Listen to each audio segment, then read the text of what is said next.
15వ ఆర్థిక సంఘం ప్రకారం కేంద్రం రాష్ట్రాలు పంచుకునే పన్నుల్లో రాష్ట్రాల వాటా ఎంత శాతం కలదు?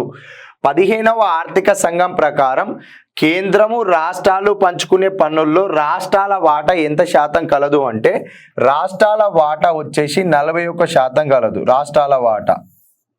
16వ ఆర్థిక సంఘం చైర్మన్గా ఎవరు నియమించబడ్డారు? 16వ ఆర్థిక సంఘం చైర్మన్గా 2023 డిసెంబర్ 31 నాడు ఏర్పాటు చేసిన 16వ ఆర్థిక సంఘం చైర్మన్గా నీతి ఆయోగ్ వైస్ చైర్మన్గా పనిచేసిన అరవింద్ పనాగారియాను నియమించబడ్డారు. అరవింద్ పనాగారియా ఇంతకుముందు నీతి ఆయోగ్ వైస్ చైర్మన్గా పనిచేయడం జరిగింది. ఇతన్ని 16వ ఆర్థిక సంఘం చైర్మన్గా 2023 డిసెంబర్ 31 నాడు ఏర్పాటు చేసిన 16వ ఆర్థిక సంఘం యొక్క చైర్మన్గా నియమించడం జరిగింది. ఈ 16వ ఆర్థిక సంఘానికి సెక్రటరీగా రిత్విక్ రంజన్ పాండేను, పూర్తికాల సభ్యులుగా నిరంజన్ రాజ్యాధ్యక్ష, సౌమ్యకాంతి ఘోష్ పార్ట్ టైం మెంబర్గా, వీరితో పాటు పూర్తికాల సభ్యులుగా అన్ని జార్జు మాథ్యూ, అదేవిధంగా అజయ్ నారాయణ్ జా. పూర్తికాల సభ్యులు ముగ్గురు: అజయ్ నారాయణ్ జా, అన్ని జార్జు Matthew, Niranjan Rajyadhyaksha. Part time మెంబర్గా సౌమ్యకాంతి ఘోష్, సెక్రటరీగా వచ్చేసి రిత్విక్ రంజన్ పాండే.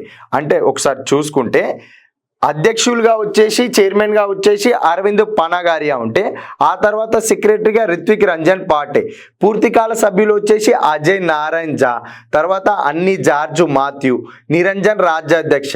పార్ట్ టైం మెంబర్గా వచ్చేసి సౌమ్యకాంతి ఘోష్ నియమించబడ్డారు. పూర్తికాల సభ్యులు, పరిమిత కాల సభ్యులు, సెక్రటరీ, చైర్మన్, సెక్రటరీ, పూర్తికాల సభ్యులు, పరిమిత కాల సభ్యులు. పూర్తికాల సభ్యులు ముగ్గురు, పార్ట్ టైం మెంబర్ ఒకరు, సెక్రటరీ ఒకరు, చైర్మన్ ఒకరు. గుర్తుపెట్టుకోవాలి. 16వ ఆర్థిక సంఘం సభ్యులను గుర్తించండి. ఇక్కడ చూడండి, అరవింద్ పనాగారియా చైర్మన్, నిరంజన్ రాజ్యాధ్యక్ష, అన్ని జార్జు మాథ్యూ, అజయ్ నారాయణ్ జా, వీళ్ళు పూర్తికాల సభ్యులు.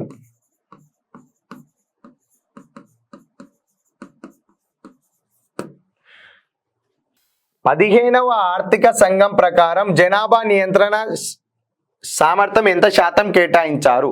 15వ ఆర్థిక సంఘం రాష్ట్రాలకు నిధులు పంపిణీ చేయడంలో భాగంగా ఒక 6 క్రైటీరియాస్ ఆధారంగా ఎంత శాతం నిధులు కేటాయించాలి అనేది నిర్ధారించుకోవడం జరిగింది. అంటే రాష్ట్రాలకు ఎంత వాటా నిర్ధారించాలి, ఏ విధంగా నిర్ధారించాలి అనేది 15వ ఆర్థిక సంఘమే ఒక 6 క్రైటీరియాస్ ఆధారంగా నిధుల వాటాలు పంపకాలు చేయడం జరిగింది. ఇలా 11వ ఆర్థిక సంఘం నుండి ఈ రాష్ట్రాలకు ఎంత వాటాలు పంపిణీ చేయాలి, ఏ అంశాల ఆధారంగా పంపిణీ చేయాలని చెప్పి ఆర్థిక సంఘమే కొన్ని క్రైటీరియాస్ ఎంచుకొని ఆ క్రైటీరియాస్ ఆధారంగా రాష్ట్రాలకు నిధుల పంపిణీ చేయడం జరుగుతుంది. ఎప్పటి నుండి? 11వ ఆర్థిక సంఘం నుండి. 15వ ఆర్థిక సంఘం ప్రకారము రాష్ట్రాలకు నిధులు పంపిణీ చేయడంలో ఒక 6 క్రైటీరియాలు ఎంచుకోవడం జరిగింది. ఈ 6 క్రైటీరియాస్ ఆధారంగా నిధుల పంపిణీ చేయడం జరుగుతుంది. ఈ 6 క్రైటీరియాస్ ఆధారంగా ఈ 6 క్రైటీరియాలలో ఒక క్రైటీరియా వచ్చేసి జనాభా నియంత్రణ సామర్థ్యం. ఈ జనాభా నియంత్రణ సామర్థ్యానికి ఎంత శాతం కేటాయించారు అంటే 12.5% కేటాయించడం జరిగింది. 6 అంశాలలో ఒక అంశం వచ్చేసి జనాభా నియంత్రణ సామర్థ్యం. దీనికి ఎంత శాతం కేటాయించారు? 12.5% కేటాయించడం జరిగింది జనాభా నియంత్రణ సామర్థ్యానికి. ఈ 6 క్రైటీరియాస్ ఒకసారి చూస్తే జనాభాకు 15%, జనాభాకి పాపులేషన్, జనాభాకు వచ్చేసి 15%, రాష్ట్ర విస్తీర్ణానికి 15%, ఆదాయ వ్యత్యాసానికి 45%, అడవులు అంటే ఎన్విరాన్మెంట్ అండ్ ఎకాలజీకి 10% వచ్చేసి, పన్ను కోశ సామర్థ్యానికి 2.5%. 15వ ఆర్థిక సంఘం ప్రకారం జనాభా నియంత్రణ సామర్థ్యానికి 12.5%. మిగిలిన 5 క్రైటీరియాస్ ఉంటాయి కదా, మొత్తం 6 క్రైటీరియాలలో మొదటిది వచ్చేసి జనాభా 15%, విస్తీర్ణానికి 15%, ఆదాయ వ్యత్యాసానికి 45%, ఎన్విరాన్మెంట్ అండ్ ఎకాలజీకి 10%, పన్ను కోశ సామర్థ్యానికి 2.5%, తర్వాత జనాభా నియంత్రణ సామర్థ్యానికి 12.5% కేటాయించడం జరిగింది 15వ ఆర్థిక సంఘం. 15వ ఆర్థిక సంఘం ప్రకారం రాష్ట్రాల మధ్య పంచబడే కేంద్ర పన్నులలో తెలంగాణ రాష్ట్రం వాటా ఎంత? కేంద్ర ప్రభుత్వం విధించే పన్నులు 5 రకాల పన్నులు ఉంటే ఈ 5 రకాల పన్నులో ఒక రకమైన పన్ను కేంద్రము పన్ను విధించి వసూలు చేసి రాబడిని రాష్ట్రాల మధ్య పంచుతుంది. ఈ రాష్ట్రాల మధ్య పంచబడే పన్నులలో తెలంగాణ రాష్ట్రానికి ఎంత శాతం కేటాయించారు? 15వ ఆర్థిక సంఘం ప్రకారం రాష్ట్రాల మధ్య పంచబడే కేంద్ర పన్నులలో తెలంగాణ రాష్ట్రం వాటా ఎంత? 2.102%, 2.102% అనేది 15వ ఆర్థిక సంఘం ప్రకారం రాష్ట్రాల మధ్య పంచబడే పన్నులలో తెలంగాణ రాష్ట్రం యొక్క వాటా. 2.436% అనేది 14వ ఆర్థిక సంఘం ప్రకారము తెలంగాణ రాష్ట్రం యొక్క వాటా. 2.883% అనేది 13వ ఆర్థిక సంఘం ప్రకారము తెలంగాణ రాష్ట్రం యొక్క వాటా. అంటే 14వ ఆర్థిక సంఘం ప్రకారం తెలంగాణకు వచ్చిన వాటా కంటే 15వ ఆర్థిక సంఘం ప్రకారం తెలంగాణకు వచ్చిన వాటా అనేది తగ్గింది, తక్కువగా ఉంది. కంపారిజన్ చేసి క్వశ్చన్ అడిగితే 14వ ఆర్థిక సంఘం ప్రకారము 15వ ఆర్థిక సంఘం ప్రకారము ఏ ఆర్థిక సంఘము తెలంగాణకి ఎక్కువ నిధులు కేటాయించిందంటే 14వ ఆర్థిక సంఘం నిధులు ఎక్కువ కేటాయించింది. 14వ ఆర్థిక సంఘంతో పోలిస్తే 15వ ఆర్థిక సంఘం ప్రకారం తెలంగాణకు వచ్చే వాటా, తెలంగాణకు వచ్చే నిధుల వాటా అనేది తగ్గిందా పెరిగిందా అంటే తగ్గిందని చెప్పాలి. 2.436 నుంచి 2.102%కి తగ్గింది. 14వ ఆర్థిక సంఘం ప్రకారం 2.436%, 15వ ఆర్థిక సంఘం ప్రకారం 2.102%, 13వ ఆర్థిక సంఘం ప్రకారం 2.883%. అంటే 13వ ఆర్థిక సంఘం కంటే 14వ ఆర్థిక సంఘానికి తగ్గింది. 14వ ఆర్థిక సంఘం నుంచి 15వ ఆర్థిక సంఘానికి నిధుల వాటా తగ్గింది. అంటే తగ్గుతుంది కానీ పెరగడం లేదు, ఇది కూడా గుర్తుంచుకోవాలి. 15వ ఆర్థిక సంఘం, ఇక్కడ మన క్వశ్చన్ ఏంటిది? 15వ ఆర్థిక సంఘం ప్రకారం రాష్ట్రాల మధ్య పంచబడే కేంద్ర పన్నులలో తెలంగాణ రాష్ట్ర వాటా ప్రస్తుతానికి ఎంత? 2.102%. ఇది బాగా గుర్తుపెట్టుకోవాలి. 15వ ఆర్థిక సంఘం ప్రకారం రాష్ట్రాల మధ్య పంచబడే నిధులలో అధిక వాటా గల రాష్ట్రాలను గుర్తించండి. అధిక వాటా గల రాష్ట్రాలు తెలంగాణది వచ్చేసి 2.102%గా కలదు. తెలంగాణకు వచ్చేసి ఈ 15వ ఆర్థిక సంఘం ప్రకారం 15వ ఆర్థిక సంఘం ప్రకారము పన్నులు కేటాయించడం రాష్ట్రాలకు అంటే ఏంది? కేంద్ర ప్రభుత్వం విధించే 5 రకాల పన్నులలో ఒక రకమైన పన్ను కేంద్రం పన్ను విధిస్తుంది, వసూలు చేస్తుంది, రాబడిని రాష్ట్రాల మధ్య పంచుతుంది. ఈ పంచడము అనేది ఆర్థిక సంఘం ద్వారా పంచబడుతుంది. ఈ ఆర్థిక సంఘము రాష్ట్రాలకి ఏ విధంగా కేటాయించింది, ఆ రాష్ట్రాలలో ఏ రాష్ట్రానికి అధికంగా ఇచ్చింది, ఏ రాష్ట్రానికి తక్కువగా ఇచ్చింది అనే క్వశ్చన్. ఇక్కడ రాష్ట్రాల మధ్య పంచబడే నిధులలో అధిక వాటా గల రాష్ట్రాలను గుర్తించండి. తెలంగాణకు వచ్చేసి 2.102% కేటాయించడం జరిగింది. అందులో రాష్ట్రాలలో అధికంగా కేటాయించిన రాష్ట్రాలను ఇక్కడ గుర్తించాలి. ఉత్తరప్రదేశ్కి వచ్చేసి 17.939% ఉంటే బీహార్కి వచ్చేసి 10.058%, మధ్యప్రదేశ్కి వచ్చేసి 7.850, పశ్చిమ బెంగాల్కి 7.528%. అంటే 15వ ఆర్థిక సంఘం ప్రకారము రాష్ట్రాల మధ్య పంచబడే నిధులలో అధిక వాటా గల రాష్ట్రాలను గుర్తించండి అంటే మొదటి స్థానంలో ఉత్తరప్రదేశ్ 17.939% తోటి, బీహారు 10.058% తోటి రెండవ స్థానంలో, 7.850% తోటి బీహార్ మధ్యప్రదేశ్ మూడవ స్థానంలో, పశ్చిమ బెంగాల్ 7.528% తోటి నాలుగవ స్థానంలో గలదు. ఈ 2021-26 సంవత్సరానికి గాను తెలంగాణ యొక్క వాటా వచ్చేసి 2.102%. తెలంగాణ యొక్క ర్యాంకు 15వ స్థానంలో ఉంది. కేంద్రం 15వ ఆర్థిక సంఘం రాష్ట్రాల మధ్య పంచబడే నిధులలో అధిక వాటా గల రాష్ట్రాలు ఉత్తరప్రదేశ్, బీహార్, మధ్యప్రదేశ్, పశ్చిమ బెంగాల్. ఈ వరుసలో తెలంగాణ యొక్క స్థానము 15వ స్థానము. తెలంగాణ కేటాయించింది 2.102%. ఇక్కడ ఎప్పటికి 2021-26కు 15వ ఆర్థిక సంఘము 2020-21కి ఒక నివేదికను, 2021-26కు తుది నివేదికను ఇవ్వడం జరిగింది. 2020-21 ప్రకారం చూస్తే తెలంగాణ యొక్క వాటా ఒకసారి కూడా మాట్లాడుకుంటే 2020-21లో తొలి నివేదిక ప్రకారం తెలంగాణ యొక్క వాటా 2.133%. క్వశ్చన్ ఏ రూపంలోనైనా అడగవచ్చు. 15వ ఆర్థిక సంఘం ప్రకారము 15వ ఆర్థిక సంఘం సమర్పించిన తొలి నివేదిక ప్రకారము 2020-21కి గాను తెలంగాణ రాష్ట్రానికి కేటాయించిన వాటా ఎంత శాతము కలదు అంటే 2.133%. 15వ ఆర్థిక సంఘం ప్రకారము రాష్ట్రాల మధ్య పంచబడే నిధుల తెలంగాణ రాష్ట్రానికి 2021-26 సంవత్సరానికి గాను ఎంత శాతం కేటాయించారు అంటే 2.102%.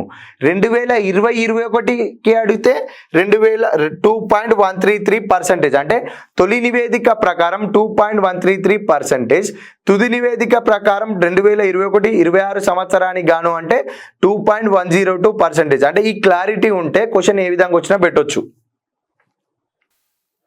15వ ఆర్థిక సంఘం ప్రకారం 2021-26 మధ్య కేంద్రం రాష్ట్రాలకు ఇచ్చే గ్రాంట్లు మొత్తం ఎంత గలవు?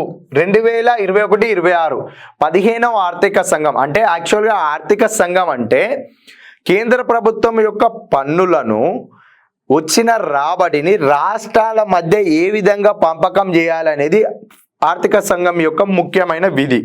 ఈ ఆర్థిక సంఘం ఒక సైడు పన్నులు రాష్ట్రాలకు కేటాయిస్తుంది. అదేవిధంగా గ్రాంట్లు కూడా ఏ విధంగా పంపకం చేయాలి, ఏ అంశాలను ప్రాతిపదిగా తీసుకోవాలని చెప్పి కూడా ఆర్థిక సంఘమే నిర్ధారించడం జరుగుతుంది. ఈ గ్రాంట్లు ఇక్కడ కేంద్రం రాష్ట్రాలకు ఇచ్చే గ్రాంట్లు ఏ విధంగా పంపకం చేయాలనేది కూడా ఆర్థిక సంఘం ఆధ్వర్యంలోనే పంపకం చేయడం జరుగుతుంది. 15వ ఆర్థిక సంఘము గ్రాంట్లు ఎంత శాతం ఇచ్చింది, ఎంత ఇచ్చింది అనేది 10,33,062 కోట్లు కేటాయించడం జరిగింది. 15వ ఆర్థిక సంఘం ప్రకారం 2021-26 మధ్య కేంద్రం రాష్ట్రాలకు ఇచ్చే గ్రాంట్లు మొత్తం ఎంత కలవు అంటే 10,33,062 కోట్లు గలవు గ్రాంట్లు. ఈ గ్రాంట్లు ఏ విధంగా ఉన్నాయో ఒకసారి చూద్దాం. ఈ గ్రాంట్లు వచ్చేసి 10,33,062 కోట్లు ఉన్నాయి గ్రాంట్లు. ఈ గ్రాంట్లు revenue deficit grants to states అంటే రెవెన్యూ లోటు అంటే ఏంటిది? రెవెన్యూ రాబడి కన్నా రెవెన్యూ వ్యయం అధికమైనప్పుడు ఏర్పడే లోటునే రెవెన్యూ లోటు అంటారు. ఏ రాష్ట్రాలలో అయితే రెవెన్యూ లోటు అధికంగా ఉందో ఆ రెవెన్యూ లోటును పూడ్చుకోవడానికి కేంద్రము రెవెన్యూ లోటు గల రాష్ట్రాలకు గ్రాంట్లు ఇవ్వడం జరుగుతుంది. ఈ 15వ ఆర్థిక సంఘం ప్రకారము 17 రాష్ట్రాలకు రెవెన్యూ లోటు గ్రాంట్లను ఇవ్వడం జరిగింది. ఈ రెవెన్యూ లోటు గ్రాంట్లు ఎంతగానం ఉన్నాయి? 2,94,514 కోట్లు రెవెన్యూ లోటు గ్రాంట్లు ఇవ్వడం జరిగింది. 2021-26 సంవత్సరానికి గాను ఇక్కడ బాగా గుర్తుపెట్టుకోవాలి. 2021-26 సంవత్సరానికి గాను అంటే తుది నివేదిక 15వ ఆర్థిక సంఘం యొక్క తుది నివేదిక ప్రకారము రెవెన్యూ లోటు గ్రాంట్లు 17 రాష్ట్రాలకు ఇవ్వడం జరిగింది. 2020-21 తొలి నివేదిక ప్రకారం ఇది కూడా చూడండి. 2020-21 ప్రకారము తొలి నివేదికలో 15వ ఆర్థిక సంఘం ఏం చేసింది అంటే 14 రాష్ట్రాలకే రెవెన్యూ లోటు గ్రాంట్లు ఇవ్వడం జరిగింది. 14 రాష్ట్రాలకు. తుది నివేదికలో 17 రాష్ట్రాలకు రెవెన్యూ లోటు గ్రాంట్లు ఇవ్వడం జరిగింది. ఇది కూడా గుర్తుంచుకోవాలి. తొలి నివేదిక ప్రకారము 14 రాష్ట్రాలకు రెవెన్యూ లోటు గ్రాంట్లు ఇవ్వడం జరిగింది. తుది నివేదిక ప్రకారము 17 రాష్ట్రాలకు రెవెన్యూ లోటు గ్రాంట్లు ఇవ్వడం జరిగింది. ఆ రెవెన్యూ లోటు గ్రాంట్లకి ఎంత కేటాయించారు అంటే 2,94,514 కోట్లు కేటాయించడం జరిగింది. Sector specific grants to states ఏ విధంగా ఈ అంశాలను తీసుకొని 15వ ఆర్థిక సంఘం sector specific grants to states కి 1,29,987 కోట్లు కేటాయించిందంటే మొత్తంగా ఒకసారి చూస్తే గ్రాంట్స్ లో ఫస్ట్ ఏముంది, రెవెన్యూ లోటు గ్రాంట్స్ ఉన్నాయి, sector specific grants to states ఉన్నాయి, తర్వాత స్టేట్ స్పెసిఫిక్ గ్రాంట్స్, తర్వాత రూరల్ స్థానిక స్వపరిపాలన సంస్థలకు ఇచ్చే గ్రాంట్స్, తర్వాత విపత్తు నిర్వహణ కోసం ఇచ్చే గ్రాంట్స్, డిసాస్టర్ మేనేజ్మెంట్ గ్రాంట్స్, విపత్తు నిర్వహణ గ్రాంట్స్. వీటిలో రెవెన్యూ లోటు గ్రాంట్లు 17 రాష్ట్రాలకు ఇవ్వడం జరిగింది. Sector specific grants to states అంటే వీటిలో ఏ అంశాలను ప్రాతిపదిక తీసుకుంటారంటే social sector, agriculture and rural economy, administrative and governance. ఈ 3 అంశాల ప్రాతిపదిక అంటే ఈ 3 అంశాల్లో మళ్ళీ ఉప అంశాలు కూడా ఉంటాయి. వీటిలో 3 అంశాలు తీసుకుంటారు. ఈ 3 అంశాలలో ఒకటి వచ్చేసి సోషల్ సెక్టార్ గ్రాంట్స్ అని అంటే హెల్త్ అండ్ ఎడ్యుకేషన్ పైన, విద్య ఆరోగ్యం అనే 2 అంశాలను తీసుకోవడం జరుగుతుంది. తర్వాత వచ్చేసి అగ్రికల్చర్ అండ్ రూరల్ ఎకానమీ. రెండవ అంశం ఏంటిది, agriculture and rural economy. Agriculture reforms అనే ఒక అంశం. వీటిలో భాగంగా అగ్రికల్చర్ రిఫార్మ్స్ అంటే వ్యవసాయ సంస్కరణలకు కొంచెము.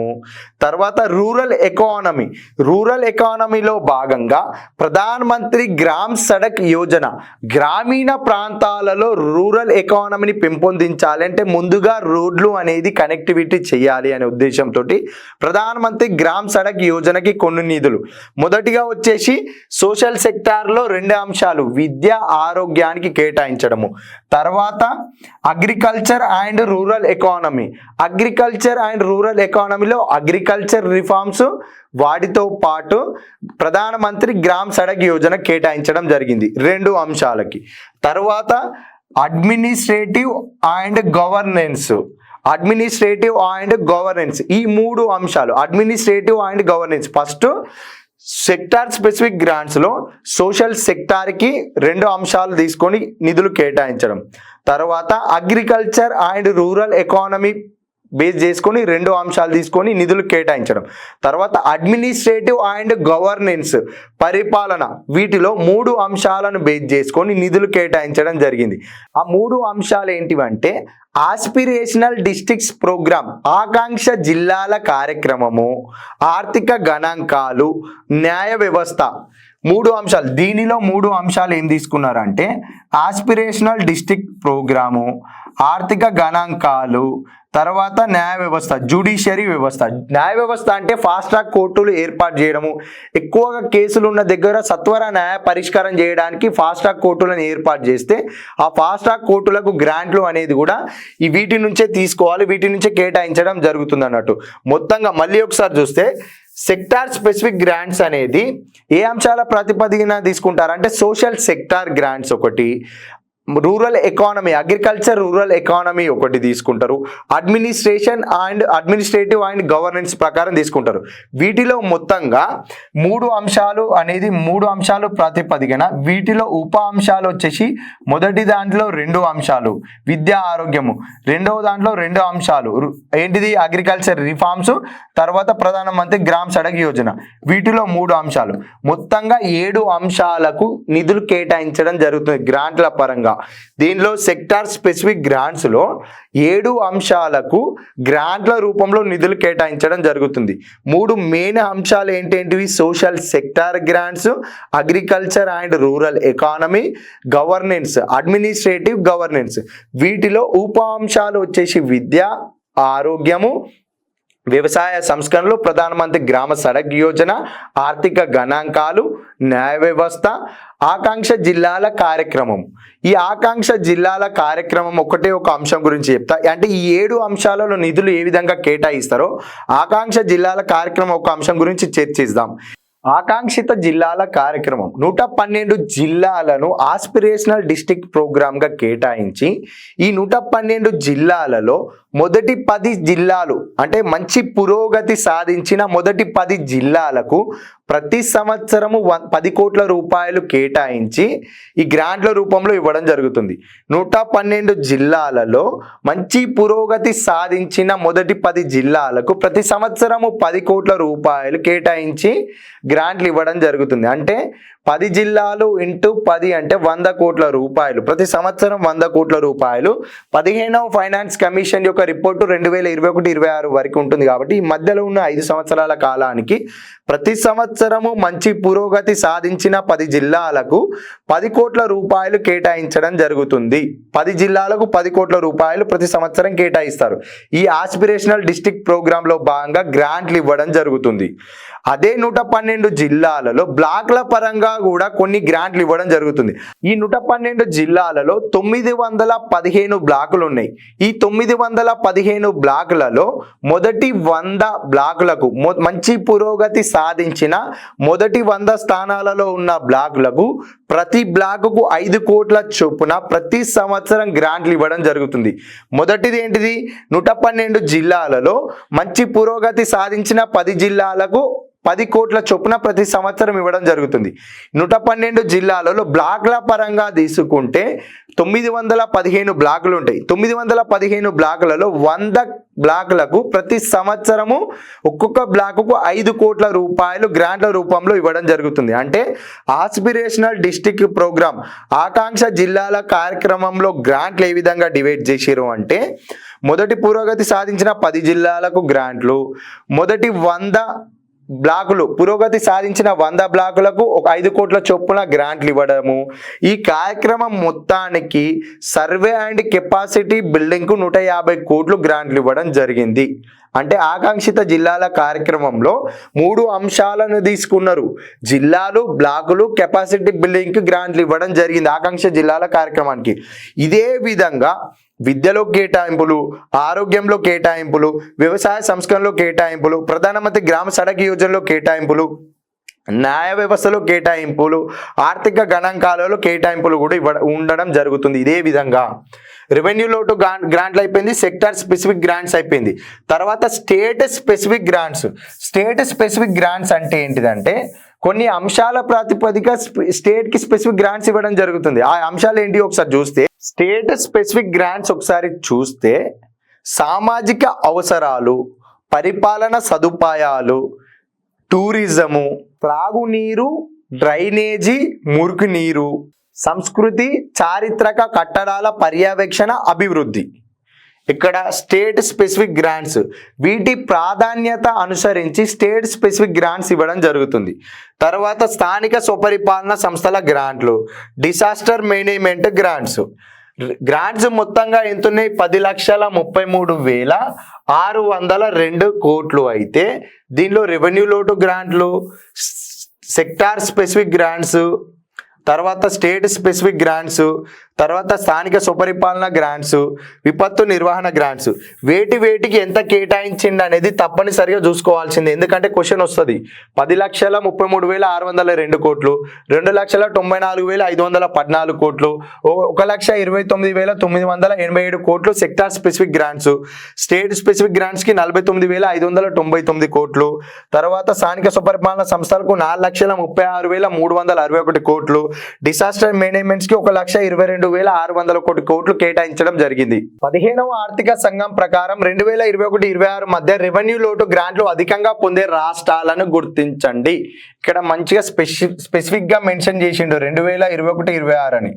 ఇక్కడ 2020-21 అంటే ఒక రాష్ట్రం వస్తుంది, 2021-26 అంటే మరొక రాష్ట్రం వస్తుంది. 2020-21కి తొలి నివేదిక, 2021-26కు తుది నివేదిక. 15వ ఆర్థిక సంఘంలో మనం ప్రధానంగా గుర్తించాల్సింది ఈ సంవత్సరం బేస్ చేసుకొని ఆన్సర్ మారుతుంది.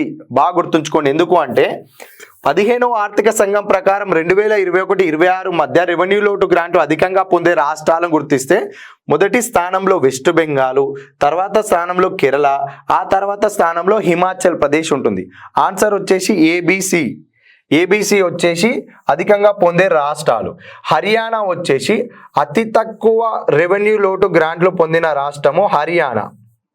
2021-26 తుది నివేదిక ప్రకారం 15వ ఆర్థిక సంఘం ప్రకారము 2020-21 మధ్య రెవెన్యూ లోటు గ్రాంట్లు 14 రాష్ట్రాలకు కేటాయించడం జరిగింది. ఈ 2020-21కి గాను 14 రాష్ట్రాలకు కేటాయించిన రెవెన్యూ లోటు గ్రాంట్లలో అత్యధిక రెవెన్యూ లోటు గ్రాంట్లు పొందిన రాష్ట్రం అంటే కేరళ వస్తుంది. ఇప్పుడు 15వ ఆర్థిక సంఘం యొక్క తొలి నివేదిక ప్రకారం 2020-21 సంవత్సరానికి గాను. కానీ తుది నివేదిక ప్రకారం తీసుకుంటే వెస్ట్ బెంగాల్ మొదటి స్థానం, కేరళ రెండవ స్థానం, హిమాచల్ ప్రదేశ్ మూడవ స్థానం. అతి తక్కువ పొందిన రాష్ట్రము హర్యానా. అతి తక్కువగా పొందింది హర్యానా. ఇక్కడ అధికంగా పొందిన రాష్ట్రాలు అన్నాడు కాబట్టి ఏబిసి ఆన్సర్. అంటే క్వశ్చన్లో 2021-26 ఇస్తుండా, 2020-21 ఇస్తుండా చూసుకోవాలి. ఎందుకంటే 15వ ఆర్థిక సంఘం 2 నివేదికలు ఇచ్చింది. 2020-21కి, 2021-26కి గాను. 2020-21లో 14 రాష్ట్రాలకు రెవెన్యూ లోటు గ్రాంట్ ఇస్తే 2021-26 మధ్యలో 17 రాష్ట్రాలకు రెవెన్యూ లోటు గ్రాంట్లు ఇవ్వడం జరిగింది. ఇక్కడ ఆన్సర్ వచ్చేసి వెస్ట్ బెంగాల్ మొదటి స్థానము, కేరళ రెండవ స్థానం, హిమాచల్ ప్రదేశ్ మూడవ స్థానం, చివరిగా ఉన్నది హర్యానా. Answer ABC. 15వ ఆర్థిక సంఘం ప్రకారం 2021-26 మధ్య స్థానిక సంస్థల గ్రాంట్లు అధికంగా పొందే రాష్ట్రాల వరుస క్రమం గుర్తించండి. 15వ ఆర్థిక సంఘం ప్రకారం స్థానిక సంస్థల గ్రాంట్లు 4,36,361 కోట్లు. అన్ని రాష్ట్రాలకు కలిపి స్థానిక సంస్థల గ్రాంట్లు వచ్చేసి 4,36,361 కోట్లు కేటాయించడం జరిగింది.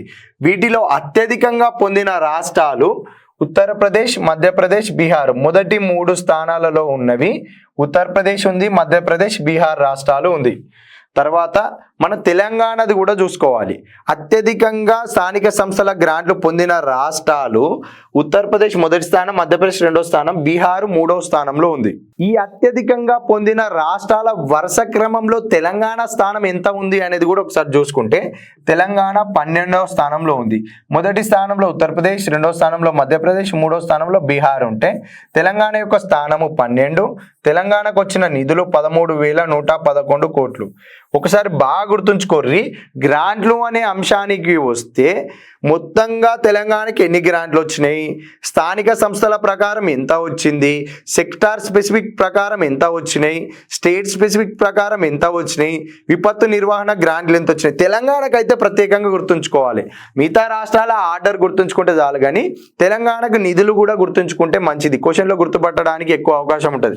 తెలంగాణకు స్థానిక సంస్థల ప్రకారం వచ్చింది 13,111 కోట్లు. నేను మళ్ళీ ఒకసారి తెలంగాణకు మొత్తం ఎంత వచ్చినాయి, విడతల వారిగా అంటే స్థానిక సంస్థలకు ఎంత, రెవెన్యూ లోటు పరంగా చూస్తే శూన్యం. ఎందుకు అంటే రెవెన్యూ లోటు ఉన్న రాష్ట్రాలకు మాత్రమే గ్రాంట్లు ఇచ్చింది, అందులో తెలంగాణ లేదు కాబట్టి రెవెన్యూ లోటు గ్రాంట్లు శూన్యము. స్థానిక సంస్థలకు వచ్చేసి 13,111 కోట్లు. మొదటి 3 స్థానాలు అంటే ఉత్తరప్రదేశ్, మధ్యప్రదేశ్, బీహారు. 15వ ఆర్థిక సంఘం ప్రకారం విపత్తు నిర్వహణ గ్రాంట్లు అధికంగా పొందే రాష్ట్రాలు. విపత్తు నిర్వహణ రాష్ట్రాలు 1,22,601 కోట్లు. 1,22,601 కోట్లు. 15వ ఆర్థిక సంఘం ప్రకారము అన్ని రాష్ట్రాలకు కేటాయించిన విపత్తు నిర్వహణ గ్రాంట్లు 1,22,601 కోట్లు. వీటిలో అధిక నిధులు పొందిన రాష్ట్రాలు చూస్తే మొదటి స్థానంలో మహారాష్ట్ర, తర్వాత స్థానంలో ఉత్తరప్రదేశ్, మధ్యప్రదేశ్ మూడో స్థానంలో. స్థానిక సంస్థలకు ఇచ్చే గ్రాంట్ల రాష్ట్రాల వరుస క్రమం ఎక్కువగా ఉన్న 3 రాష్ట్రాలు, తక్కువగా ఉన్న 2 రాష్ట్రాలు. విపత్తు నిర్వహణ గ్రాంట్లు మొదటి 3 స్థానాలు, చివరగా ఉన్న రాష్ట్రాలు. చివరగా ఉన్నది గోవా. గోవాకి అతి తక్కువగా కేటాయించడం జరిగింది. ఏంది విపత్తు నిర్వహణ గ్రాంట్లు. అధికంగా మహారాష్ట్రకి, ఆ తర్వాత ఉత్తరప్రదేశ్కి, ఆ తర్వాత మధ్యప్రదేశ్కి కేటాయించడం జరిగింది. తెలంగాణకు వచ్చేస్తే సంఖ్య కూడా గుర్తుంచుకోవాలి. తెలంగాణలో అంటే వీటికి కూడా సంఖ్య గుర్తుంచుకోవాలి. తెలంగాణకైతే తప్పకుండా సంఖ్య గుర్తుంచుకోవాలి. తెలంగాణకి అధిక నిధులు కేటాయించే వరుస క్రమం చూస్తే తెలంగాణ యొక్క ర్యాంక్ వచ్చేసి 17వ స్థానంలో ఉంది. కేటాయించిన నిధులు కూడా ఒకసారి చూస్తే 2,483 కోట్లు కేటాయించడం జరిగింది తెలంగాణకి. 15వ ఆర్థిక సంఘం ప్రకారం విపత్తు నిర్వహణ గ్రాంట్లు అధికంగా పొందే రాష్ట్రం ఏంటిది? మహారాష్ట్రకి అధికంగా కేటాయించడం జరిగింది. ఆ తర్వాత స్థానంలో ఉత్తరప్రదేశ్, ఆ తర్వాత స్థానంలో మధ్యప్రదేశ్. తెలంగాణకు వచ్చేసి తెలంగాణ ర్యాంకు 17వ ర్యాంకు. తెలంగాణకు కేటాయించిన నిధులు 2483 కోట్లు. అతి తక్కువ విపత్తు నిర్వహణ గ్రాంట్లు కేటాయించిన రాష్ట్రం అంటే గోవా. మొత్తంగా కేటాయించింది 1,22,601 కోట్లు. దీనికి క్వశ్చన్ ఆన్సర్ వచ్చేసి మహారాష్ట్ర. ఇది ఒకటి గుర్తుపెట్టుకోరు. తెలంగాణది కూడా గుర్తుపెట్టుకుంటే 17వ ర్యాంకు, కేటాయించింది 2,483 కోట్లు. అంటే ఏ రూపంలోనైనా క్వశ్చన్ రావచ్చు. విపత్తు నిర్వహణ గ్రాంట్లు అనే క్వశ్చన్ వస్తే అధికంగా ఉన్న రాష్ట్రాలు, తక్కువగా ఉన్న రాష్ట్రాలు, తెలంగాణ యొక్క వరుస క్రమం, తెలంగాణకి ఎంత కేటాయించారు, మొత్తంగా అన్ని రాష్ట్రాలకు విపత్తు నిర్వహణ గ్రాంట్లు ఎంత కేటాయించారు, అంటే ఏ రూపంలోనైనా క్వశ్చన్ రావచ్చు. 15వ ఆర్థిక సంఘం ప్రకారం తెలంగాణ రాష్ట్రానికి వచ్చిన మొత్తం గ్రాంట్లు ఎంత కలవు? మొత్తం గ్రాంట్లు తెలంగాణ రాష్ట్రానికి వచ్చిన మొత్తం గ్రాంట్లు ఎంత కలవు అనేది క్వశ్చన్. ఇక్కడ తెలంగాణ రాష్ట్రానికి వచ్చిన మొత్తం గ్రాంట్లు 20,980 కోట్లు. అందులో రెవెన్యూ లోటు గ్రాంట్లు వచ్చేసి 0. తర్వాత స్థానిక సంస్థలకు వచ్చే గ్రాంట్లు 13,111 కోట్లు అనేది లోకల్ బాడీస్కి వచ్చినాయి. తర్వాత 2,483 కోట్లు విపత్తు నిర్వహణ గ్రాంట్లు. సెక్టార్ స్పెసిఫిక్ గ్రాంట్స్ అనేది 3,024 కోట్లు.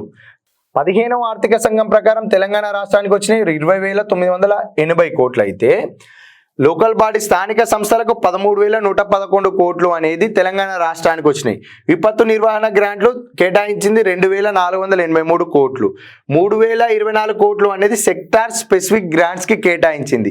రాష్ట్ర నిర్దిష్ట రంగాల గ్రాంట్లు కూడా ఉంటాయి కదా, అవి కూడా ఒకసారి చూస్తే రాష్ట్ర నిర్దిష్ట రంగాల స్టేట్ స్పెసిఫిక్ గ్రాంట్స్ వచ్చేసి 2,362 కోట్లు కేటాయించడం జరిగింది. మొత్తంగా 20,980 కోట్లలో ఫస్ట్ స్థానిక సంస్థలకు, తర్వాత విపత్తు నిర్వహణ, తర్వాత సెక్టార్ స్పెసిఫిక్ గ్రాంట్స్, తర్వాత రాష్ట్ర నిర్దిష్ట రంగాల కేటాయింపు, రెవెన్యూ లోటు గ్రాంట్లు 0. ఈ 4 రంగాలకు కలిపి 20,980 కోట్లు కేటాయించడం జరిగింది. ఇందులో స్థానిక సంస్థలకు ఇచ్చిన గ్రాంట్లు, విపత్తు నిర్వహణకు ఇచ్చిన గ్రాంట్లు, సెక్టార్ స్పెసిఫిక్ గ్రాంట్స్కు, తర్వాత రాష్ట్ర నిర్దిష్ట రంగాల గ్రాంట్లు 2,362 కోట్లు. ఇవన్నీ కలిపి 20,980 కోట్లు కేటాయించడం జరిగింది. 15వ ఆర్థిక సంఘం తెలంగాణ రాష్ట్రానికి ఇచ్చిన గ్రాంట్లు. భారత కేంద్ర ప్రభుత్వ రుణము 2021-22 నాటికి ఎంత కలదు?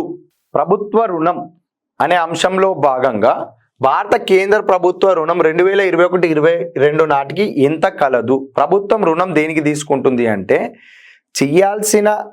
రావాల్సిన రాబడి కన్నా వ్యయం అధికమైనప్పుడు రుణం తీసుకుంటుంది. దీనినే భారత ప్రభుత్వ రుణం అంటారు. ఈ భారత ప్రభుత్వ రుణము 2021-22 నాటికి ఎంత కలదు అంటే 134.08 లక్షల కోట్లు కలదు.